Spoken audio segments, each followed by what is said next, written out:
All right, good morning, everyone. It's 11:45, and I'll call the November, no, the January 9th Moorhead Economic Development Authority meeting to order.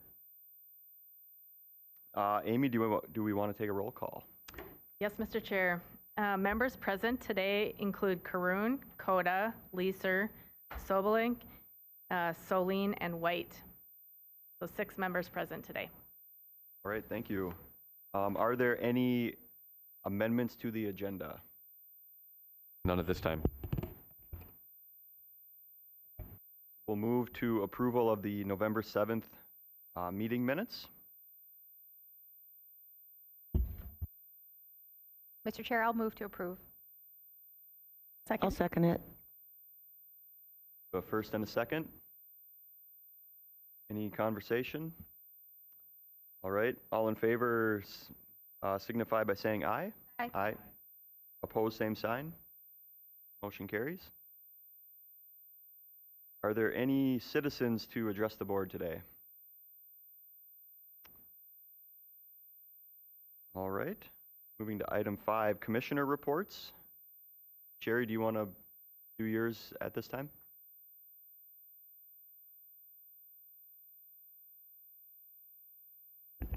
All right, Happy New Year. And it's cool to be cold in Moorhead. Did you know that the NBA team and many businesses have been meeting at the Boulder Tap House every month since May to celebrate the cool of winter? For the month of January, the Moorhead Parks and Recreation, Businesses of Moorhead, and the Moorhead Business Association has more than 15 events planned for the community. That's just in the month of January. And the events are for the entire family and adults to be held indoors and outdoors. Thank you to Access Clinicals. They are a presenting sponsor this year for the NBA Snow Sculpture Competition, which will be held on January 28th at Viking Ship Park. Join us this Saturday for the stomping party that will take place at Viking Ship Park at 11 o'clock. What is a stomping party? It's where volunteers will be coming together to stomp the snow in the concrete forms, to prepare the snow for the sculptures to begin carving their masterpieces. Mike Nelson with the team Snowcraft will be sharing his talent at the workshop that begins at noon on Saturday. Go to frostville.com for the full schedule of events in Moorhead, West Fargo, and Fargo, and check out the Moorhead Frostville page. You can also tune in to 95.9 every Thursday. We will be there from now till February, and the MBA and Moorhead businesses will be hosting Frostville events. Will be sharing their stories. Let's talk business. We meet every Wednesday at the Moorhead American Legion for noon meetings. Each week, an MBA member shares their story, and this week, Erica Johnsrud, the Director and Brand of Community Relationships with the Dale Carnegie of North Dakota and Minnesota, will be speaking. And many of our members requested a morning edition of Let's Talk Business. We meet the last Tuesday of every month at 7 a.m. at Village Inn. This afternoon, and again on every Wednesday morning, this afternoon and again on Wednesday morning, the MBA will be presenting to the students of the Small Business Development classes at the Moorhead High School Career Academy. We will also be speaking at the upcoming Clay County Intergovernmental Retreat on January 20th. MBA will be hosting an indoor golf tournament on Tuesday, February 7th at the Clubhouse Indoor Golf Lounge. Grab your friends, co-workers, and clients and register today for one of the 5 teams starting at 9 a.m. and it goes till 4:30. We also have our annual Part T golf tournament, which will be held on May 25th. Register your team today, for we are sold out the last 2 years with 36 teams, and we will be playing at the Meadows Golf Course. The MBA team would like to thank Bruce Johnson, Jim Steen, Connie Bislex, and James Hand for all their time and energy and efforts they have put forth during their terms on the MBA board. We also like to thank Cassie Temple and congratulate Kim Schottfeld as the incoming president. We'd like to thank Amber Solom and congratulate John Becker as the incoming treasurer. We also like to welcome Brett Ortley to the board of directors. Our community is stronger when we all come together and do more in Moorhead. Thank you, and Moorhead proud. Thank Any you, Sherry. questions? Any questions for Sherry? All right, then come to our stomping party on Saturday. Thank you. All right, moving to item 6, presentations. I think we have Lisa Bodie here to give us an update on the 2023 kind of legislative priorities. Lisa, the floor is yours. Thank you. Good noon. The City Council passed its legislative priorities on December 12th after a workshop at which they discussed at length the priorities that carry over from last year and some of the emerging issues. Since these issues also affect economic development in Moorhead, and we are very grateful to the EDA for approving the legislative services of Flaherty and Hood and Frederickson and Byron as part of our contract. We have a great partnership where we have a presence in St. Paul all of the time, and I go down and members of our legislative work group go down periodically throughout the session and use our time strategically by having that kind of partnership and teamwork between the two groups. Within your packet is background report and the resolution passed by the City Council that list what those priorities are. And I'll take a few moments to go through them. And I'll just note that I have a legislative meeting at 12:30. So I think we have plenty of time here, but if I don't stay till the end of your meeting, that's why. As most of you know, if you watch the news at all, you know that the state of Minnesota has a very, very large surplus at the present time, and also that they did not pass a tax bill or a bonding bill last year. And so we're really hopeful about our bonding priorities. At this time, we have one request for $24 million to complete in-town flood mitigation that we've been working on since 2009. So we're quite hopeful. There are 5 individual projects within that $24 million. They include finishing phase 2 of the North Moorhead flood mitigation project, a sanitary lift station number 2, which I believe is the one that is in the parking ramp area of Moorhead Center Mall. So that needs to be addressed before we address what's going to happen with the mall. So that relocation is another important one. The First Avenue North levee and flood wall, and some various stormwater lift stations, and the Riverview Circle levee, and raising 40th Avenue South. So those projects, those 5 individual projects are listed in priority order. Last year, the governor put $10 million in his budget proposal. So we were very hopeful that we would be able to do 2 to 3 of those projects. Costs have gone up 37% since the last estimates were initiated. So we're having to ask for more this year. So we're really hopeful this year that it would be delightful to get the full request. And after 13 years of asking for flood mitigation funds, it's time to put the local flood issues behind us and concentrate on other projects. So that is, at this time, our one bonding request. However, you may have also heard in the news, and you'll be hearing more about, a grant that the city of Moorhead got from the federal government for transportation funding for a federal share toward the 11th Street underpass. The state of Minnesota generously allocated between $62 and $65 million in the 2020 bonding bill for that project. Again, construction inflation, we have new estimates now that even with the federal infusion of funds that we may have a gap. We have discussed that in concept with the City Council, and we're continuing discussions with MnDOT, but we may need to make another legislative request just because of the high cost of construction right now. So more to come on that, but I just wanted to raise the issue. So those are really the federal needs that the city has. The next element, and again, these are not in priority order because we can have multiple priorities here. They come out of different parts of the legislative process. So the next category that we have is downtown Moorhead revitalization. As you also know, we have approved, the voters of Moorhead have approved a half-cent sales tax. They approved that at the general election in November. And we've now completed, we haven't gotten confirmation yet, but we've completed all the steps of the Department of Revenue so that that sales tax would go into effect April 1 and start collections toward the construction of a new community center and public library, which is really exciting.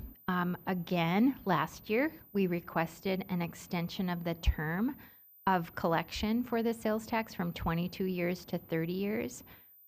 This legislature did not approve a tax bill last year, and so what we brought to the voters was what was approved by the legislature, which is 22 years. So we are hopeful that there might be some other opportunities to infuse some cash or exemptions into that project to help make up for the difference, because things are still getting more and more expensive. Also, we've had preliminary discussions with the Fargo-Moorhead Science Museum organization, and should the Science Museum choose Moorhead as a location, we would like to put in some planning money in hopes that that would be a future bonding project, and that we could help to match some of the private donations that they would, that they'll be working toward soliciting and achieving in the coming months. And so if there's an opportunity for that, we are working closely with the Science Museum folks that if they choose a Moorhead location, that we'd like to request state assistance, that they partner with the Science Museum of Minnesota and access some of the philanthropy that is available within Minnesota. And then anything we can do to support the redevelopment of the mall. We don't know exactly what that will look like yet, but we are going to look for opportunities as there are redevelopment, tax increment financing, district regulations that are addressed. If there might be any grants through Department of Employment and Economic Development, anything like that, as we'll look at it through the lens of assisting the city of Moorhead and that development of our downtown. All of these things are kind of related, and the synergy that we've seen experienced already with the reconstruction of Center Avenue, the decision by the voters, and all of the other work that's going on, we'll continue to look for ways to enhance that work from the public sector. And then another element of our program or our agenda is based on public safety. And last year, well, 2 years ago, when the state of Minnesota changed their use of force law, it affected interstate mutual aid between the North Dakota jurisdictions and our jurisdictions.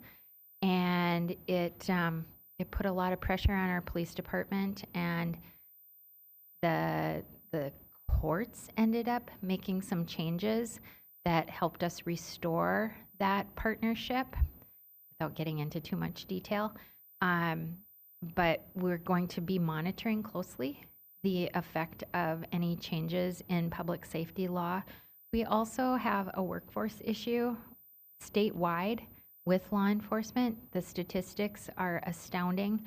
The number of graduates qualified to become police officers is way down.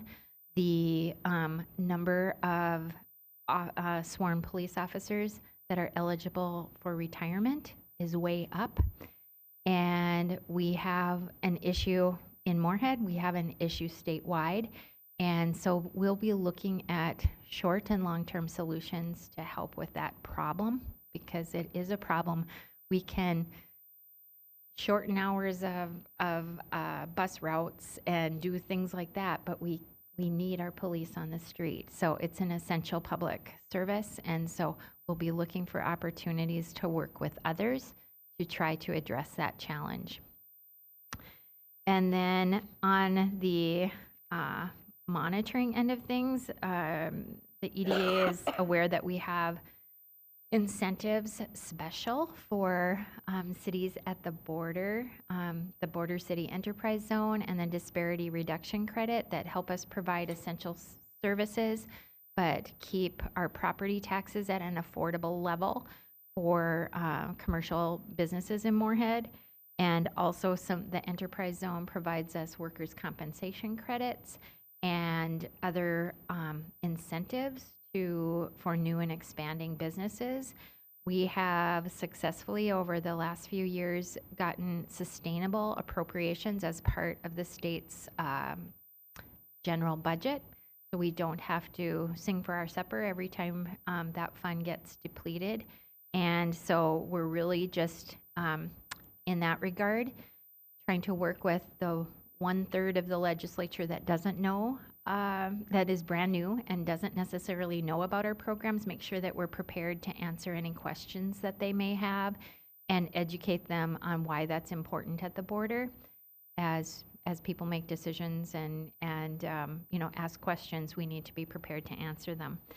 So that's all I hope will happen with border cities. And we also put in an element on recreational amenities to achieve the Heartland Trail, which is, inching its way toward Moorhead as a tourism and recreational opportunity.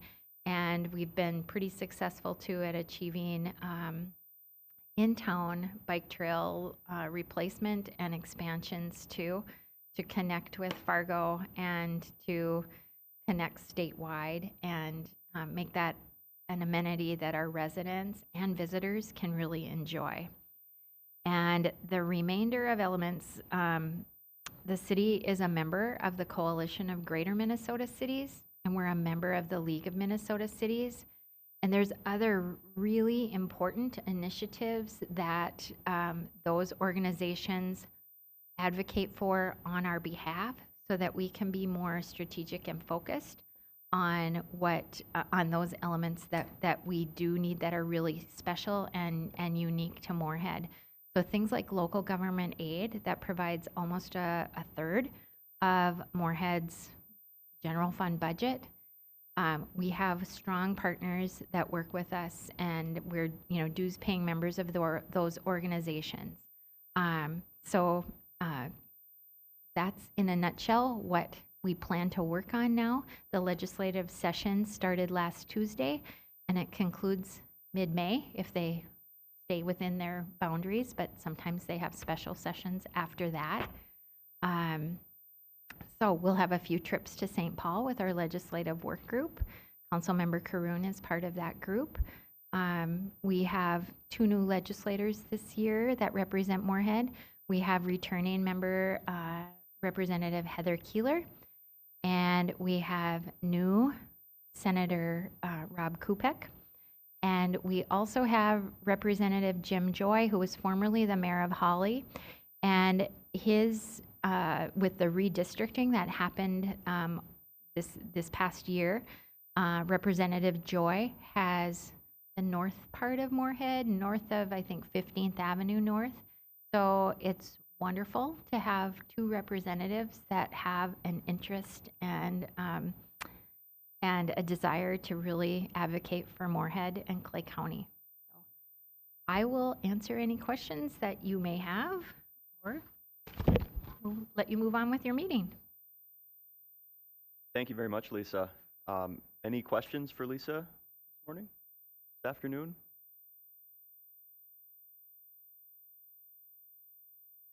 Deb. First of all, I'm glad you brought up the federal funding, and I think I just want to take the moment to give you credit for the work that you did on that. We had so many people putting work on that to get such a huge amount of money for that project, and it's going to be so good for downtown. And I wanted to mention to you, Lisa, I had a chance to go to a Heartland Trail meeting a couple of weeks ago, and I think they may be reaching out if they haven't already, because they're planning on also resubmitting again in a bonding request for the same thing that they had before, and hopefully that would have some money in it for at least the planning part for Clay County. So, and I know MetroCog was there too. That's great. Mhm. And we are, their lobbyist is Elizabeth Weefel, who works for Flaherty and Hood, and we have a long-established relationship too. So we're there to support that as best we can.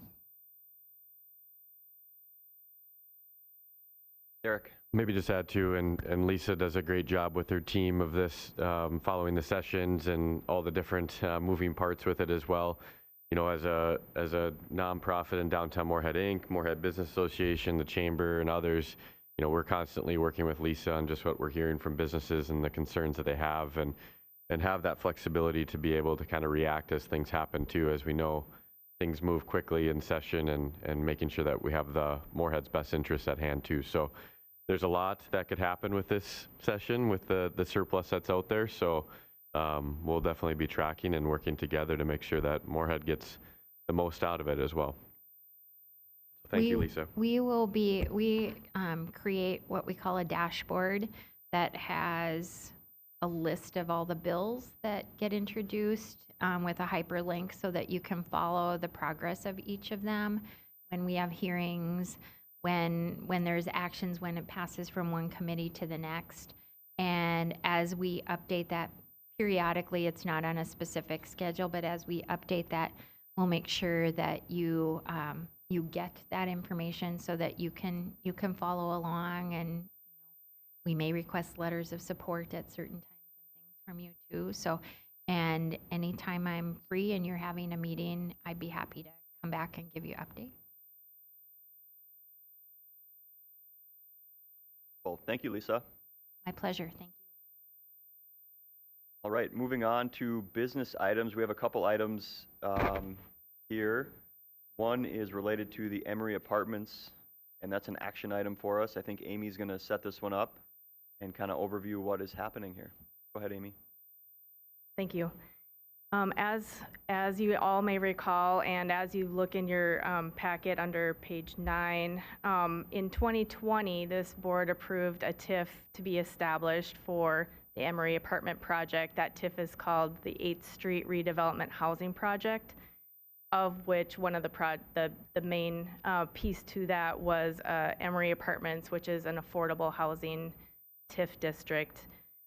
In 2021, also, this group approved a master development agreement, which had a number of checkpoints in there. And this in front of you today is a certificate of completion for the Emery Apartments project.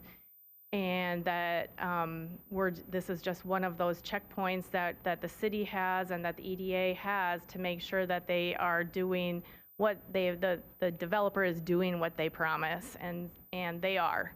The certificate of occupancy has been issued. There are maybe just a couple of check items that they have to complete, but otherwise, I believe that they are even moving families into this building at the present time. We'll look for an update on that soon.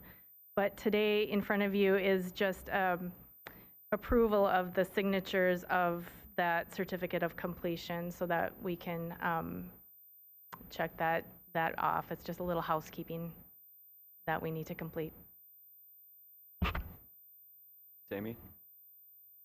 So yeah, I guess I had a couple questions, or one question is, the 130 units, nowhere in the packet does it say they've constructed 130 units, so we've confirmed they've constructed 130 units? Yep, that is what the permit was for, so I assume that is true. And then the affordable housing piece, that comes at a later date. Yeah, as far as like an annual report that would come out of that, yeah. I mean, they're still, they'll be leasing up those spaces, and it's not like, certain units are reserved for that purpose, but they'll be all together. So they didn't build a wing of that for affordable. So we'll get updates on that soon. I would actually think that it would take 6 months to a year before we're going to see some of those updates and a report from them.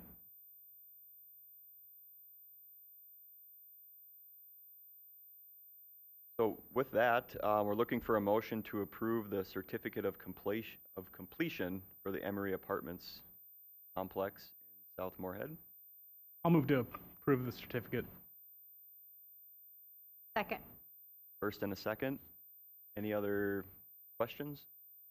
Conversation? If not, all in favor, please signify by saying aye. Aye. Aye. Opposed, same sign. Motion passes. All right, moving on to the Economic Development Report. Derek? Thank you, Mr. Chair. And I'll maybe just add to that Emery apartment one that's not in the packet here, but I think Amy did a good job of explaining it. They've kind of coincides with the redevelopment that's happening across the street to the west with the Days Inn project, and we had to ultimately do a little bit more due diligence and phase that project based on some requirements of their financing, their lending, and a lot of it was just proving the value of Moorhead. So they needed Emery to fill and show that they can prove that these rents are capable and desired here in Moorhead. And we're starting to see that with the interest that's coming in at Emery. So I think that's almost a great segue and a great kind of indicator that we're going to see a quality project and probably a quicker turnaround and phasing for the Days Inn site as well. So it's great to see those projects coincide together and really see the great work that Enclave is doing in that general facility as well. We're still seeing some interest, and we'll probably see some more certainty with what businesses are going to go in that redevelopment directly to the west of Emery. Nothing to kind of share here today, but there's some great things that are being discussed and as possible tenants in that space. There's probably one thing that I'll touch on in the report, and then I also just want to speak to another item that I think is relevant to the conversation. But Lisa Bodie mentioned the Library Community Center. There is a small group that has been assembled internal to City Hall that is looking at the process of going out for RFP and RFQ, so request for qualifications followed by request for proposals.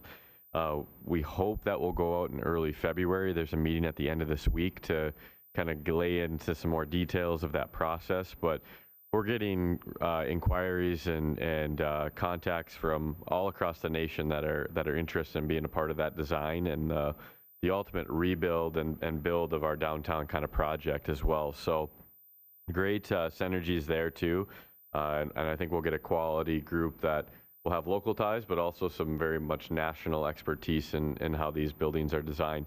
And it's worth noting that since we went live with the downtown vision, as well as then getting the vote for the Library Community Center, we've gotten a lot of phone calls from community partners that are looking to engage and be a participant in that ultimate construction of the project. So whether that's donations, whether that's sponsoring certain components of things, and it's great, but it also makes it a little bit more complicated and tricky as you're getting through a design process and making sure we're locking things down. So all in all, very positive and very encouraging that we're going to see a project that's going to last for many, many years in Moorhead. So thankful to the voters on that and looking forward to the next steps on that too.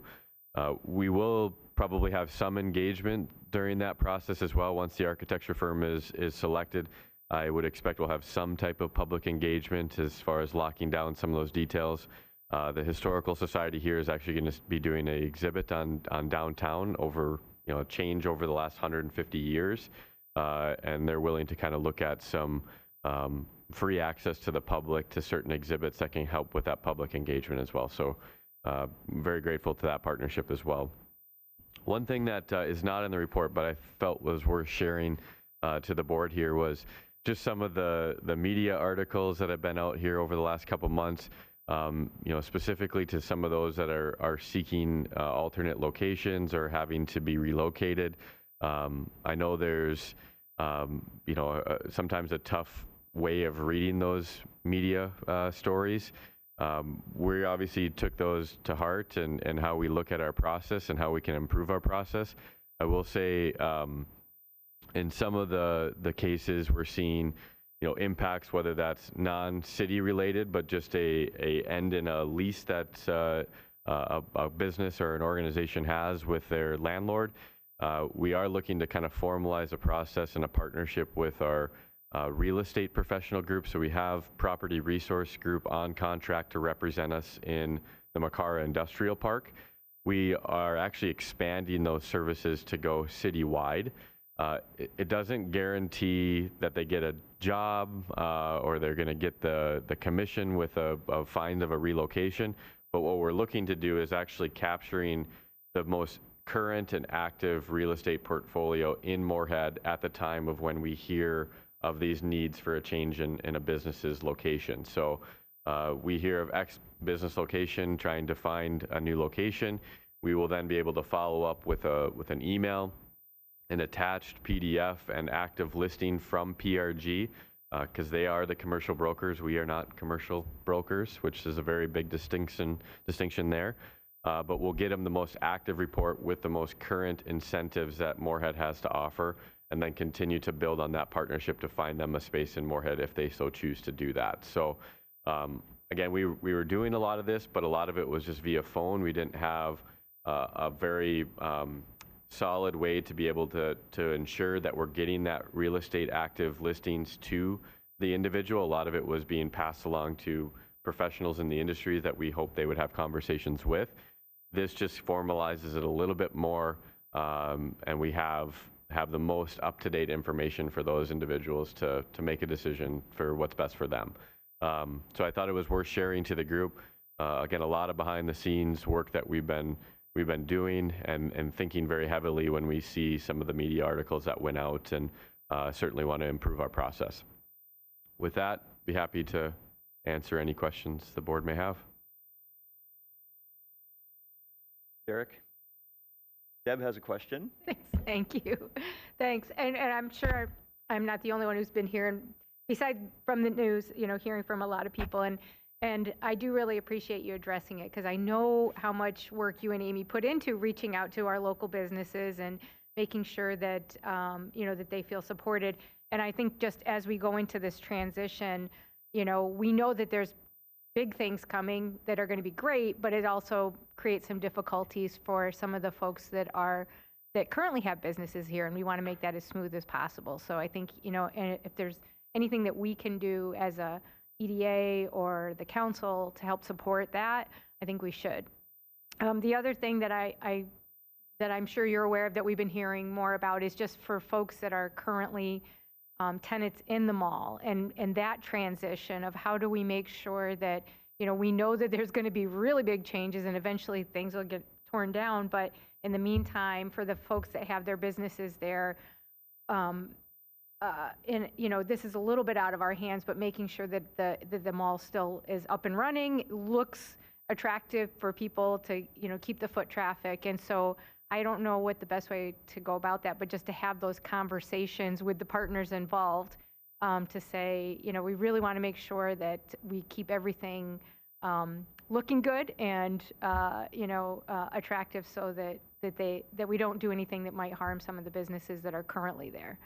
Yeah, and I think that's a great point, and I'll just mention, we do have the agreement with Roars that kind of manages and operates the mall. We have shared some opportunities and some desires of where we'd like to kind of see that go. I think those conversations will continue. We do have some tenants that, obviously may choose not to work with Roars. So, but we're obviously here to assist any way we can. That's the reality of the situation. So we are doing that as those conversations come in, and whether that's a home within the redevelopment that Roars is exploring, or finding them somewhere else in Moorhead, we're balancing that as best we can right now. Anyone else? All right. Thank you, Derek. Thank you. Moving on to item 8, information and updates. I think this is just kind of some housekeeping items, correct, Amy and Derek? Yeah. The only thing I'll draw attention to is just take a look at the 2023 regular meeting schedule. You'll see that on there. Amy will be reaching out as we get closer to those meeting dates with agendas and attendance. But if you get a chance, plug those into your calendar, and we'll look forward to having a good year in 2023. Excellent. One thing Michael always mentioned I thought was was very interesting and helpful. We have various links in our packet here for building and housing updates in Moorhead, Community Center, Regional Library updates, and the Downtown Moorhead Vision. So for us here and for the general public, that is all available on the EDA website to gather more information. If there's nothing else, the meeting's adjourned. Thanks, everyone.